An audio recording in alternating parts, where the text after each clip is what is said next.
Welcome friends, मैं कुबेर पाटीदार मेरे channel में आपका हार्दिक स्वागत करता हूं। दोस्तों, आज की वीडियो में अपन देखेंगे कि आयकर गणना के साथ में टैक्स कटौती करवाने के लिए अपने पास बचे मात्र 3 महीने। वो कौन से 3 महीने? दिसंबर, जनवरी और फरवरी, क्योंकि नवंबर जो रनिंग मंथ चल रहा है उसकी सैलरी प्रोसेस हो चुकी है। इसलिए यहाँ पर तो अभी तक अपने आयकर गणना प्रपत्र नहीं दिया है, तो नवंबर की सैलरी से तो अपना जो प्रीवियस टैक्स कटा हुआ है वही कटेगा। बट अपने पास में नेक्स्ट जो मंथ बचे हैं वो है दिसंबर, जनवरी और फरवरी 2023 का कितना टैक्स कट रहा है वो संबंधित वीडियो को अपन देंगे। तो यहाँ पर ये एम्प्लॉई है वो 2015 का ज्वाइन एम्प्लॉई है।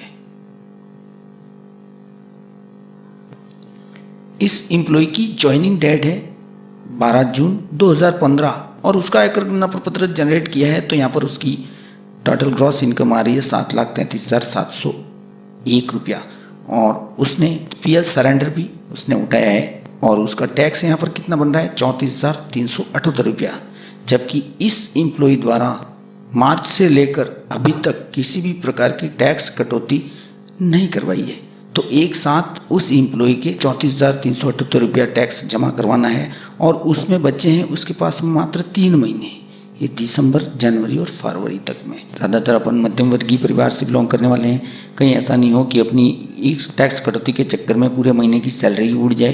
तो यहाँ पर अपन को विशेष तौर पर देखना है कि भी थोड़ा थोड़ा टैक्स यहाँ पर हर महीने कटौती शुरू करवा देनी चाहिए, क्योंकि जब एनपीएस कटौती बंद हो गई है तब से यहाँ पर टैक्स काफ़ी सारा आता है। ये एम्प्लॉई 2008 का ज्वाइन एम्प्लॉई है, 2008 में ज्वाइनिंग की है उसने। 8,38,848 रुपये उसकी क्रॉस इनकम हो रही है। यहाँ पर उसको टैक्स लाइबिलिटी उसकी कितनी आ रही है? 41,881 रुपये। अगर इस एम्प्लॉय द्वारा यहाँ पर पीएल सरेंडर उठा लिया जाता है मान लो, तो उसकी टैक्सेबल इनकम कितनी बढ़ जाती है? यहाँ पर उसने मान लो फॉर एग्जांपल पीएल सरेंडर उठा लिया तो यहाँ पर 6,824 रुपया और बढ़ गए उसके। टोटल टैक्स उसका हो गया 48,705, क्योंकि यहाँ पर पीएल सरेंडर उठाने से 6,824 रुपये टैक्स ग्रॉस हो गई उसमें। यहाँ पर ये 2018-19 का ज्वाइन एम्प्लॉई है और उसकी ग्रॉस इनकम यहाँ पर हो रही है 6,28,926 रुपया। बट टैक्स लाइबिलिटी में यहाँ पर वो इसलिए नहीं आ रहा है क्योंकि यहाँ पर उसकी टैक्सेबल इनकम 5 लाख से कम हो रही है, 4,89,010 रुपया, जो कि 5 लाख से कम है। और यहाँ पर 87A के अकॉर्डिंग 12,500 की छूट मिल गई है। वो इसलिए कि यहाँ पर उसकी एटीसी डिडक्शन 1.5 लाख की क्षतिपूर्ति नहीं कर पाता है वो एम्प्लॉय, तो यहाँ पर टैक्स उसका बढ़ जाता है।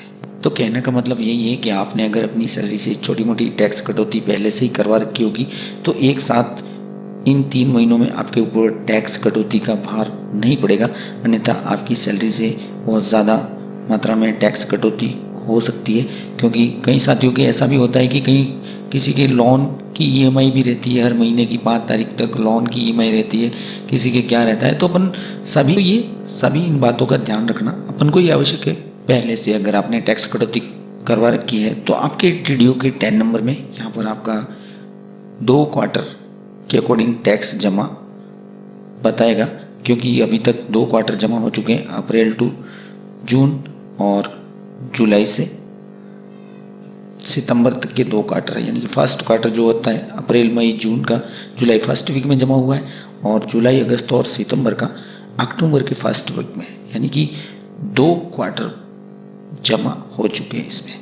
और टैक्स से बचने के भी यहाँ पर बहुत सारे उपाय हैं, जैसे इन्वेस्टमेंट यहाँ पर 1.5 लाख का पूरा हो जाता है। तो यहाँ पर अन्य कटौतियाँ जो बेनिफिशियल प्लान हैं जिसमें चिकित्सा बीमा प्रीमियम है, उसके बाद में ये उच्च शिक्षा हेतु ऋण या केंद्र या राज्य सरकार को दिया हुआ क श्रेणी का दान, ये 100% रिपीटेबल है। यहाँ पर स्कूल, मंदिर, मस्जिद या गौशाला को दिया हुआ ख श्रेणी का दान जिसमें 50% रिपीटेबल है। तो टैक्स रिबीट के कई जरिए भी हैं, होम लोन भी है यहाँ पर जो 2 लाख तक हाईएस्ट रिबीट है इसमें। और अगर ये सब कुछ नहीं है तो यहाँ पर एटीसी डिडक्शन पूरा और उसके बाद में जो बाकी टैक्स आए वो भरना ही है। तो ये थी दोस्तों टैक्स भरने से बचे हुए इन 3 महीनों की जानकारी जो मैंने इस वीडियो के माध्यम से शेयर की है। दोस्तों, जानकारी अच्छी लगे तो वीडियो को लाइक एवं शेयर ज़रूर करें। Thanks for watching my video.